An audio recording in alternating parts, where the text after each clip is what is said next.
sự không cho mình cho để xem mặt luôn. Đó còn run với nhau. Đứng này không bật ra yên tĩnh, dễ bắn hơn.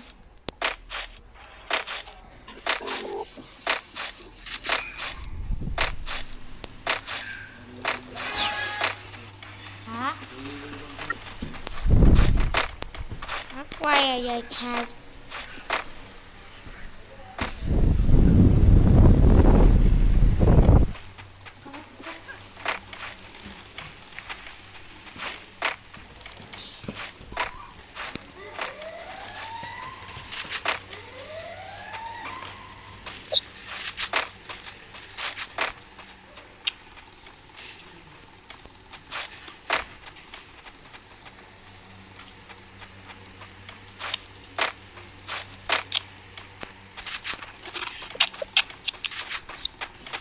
Đâu mà không thấy ta. Anh muốn gì ra?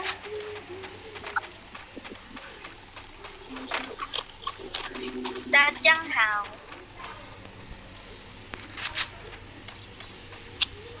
Ủa rồi mấy thằng địch đâu hết rồi?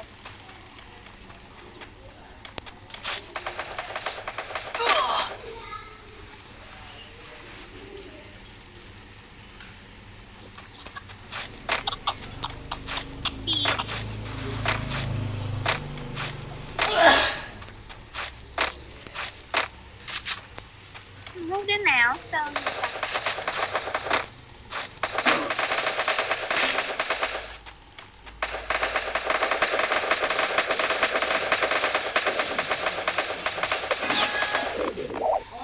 Không giết được mạng nào.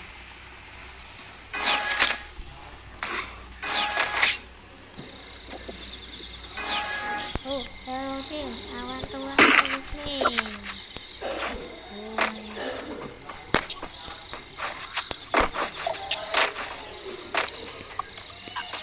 Đến tàu.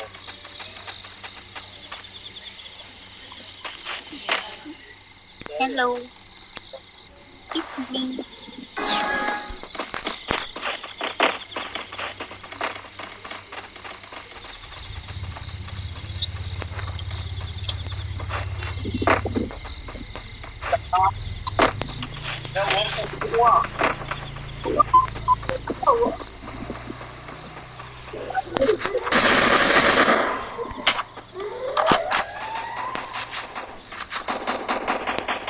First blood.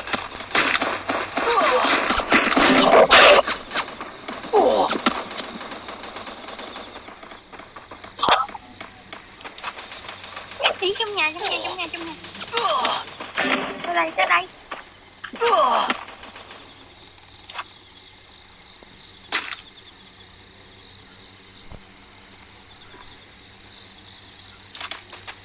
Nó trong nhà á.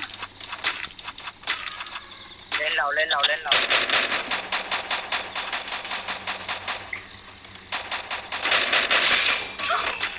Đấy.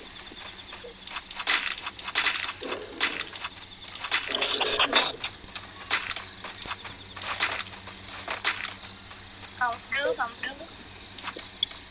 đứa xong xuống đại đi rồi. Nãy giờ không giết được mạng nào luôn.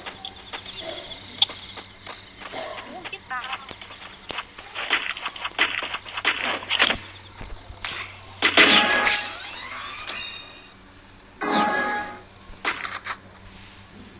Là con cá bông kèo.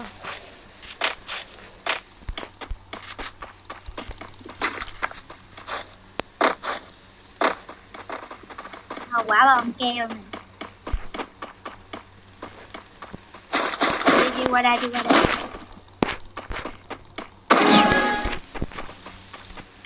Đi ra coi.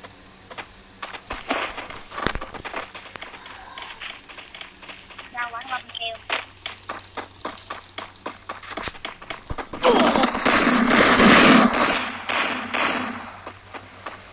Một không lấy được.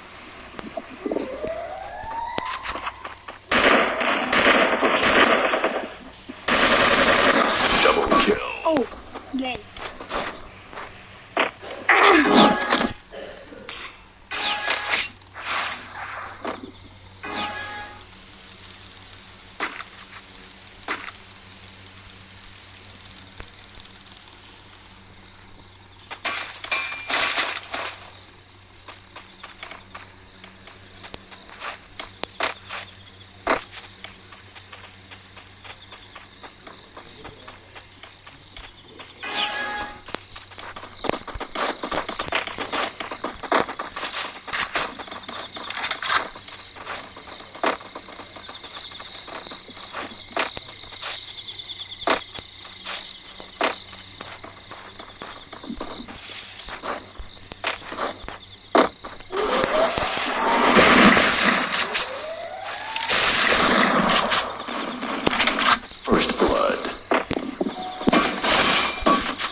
Chú thắng 1 sao luôn. Cố tiếp tục.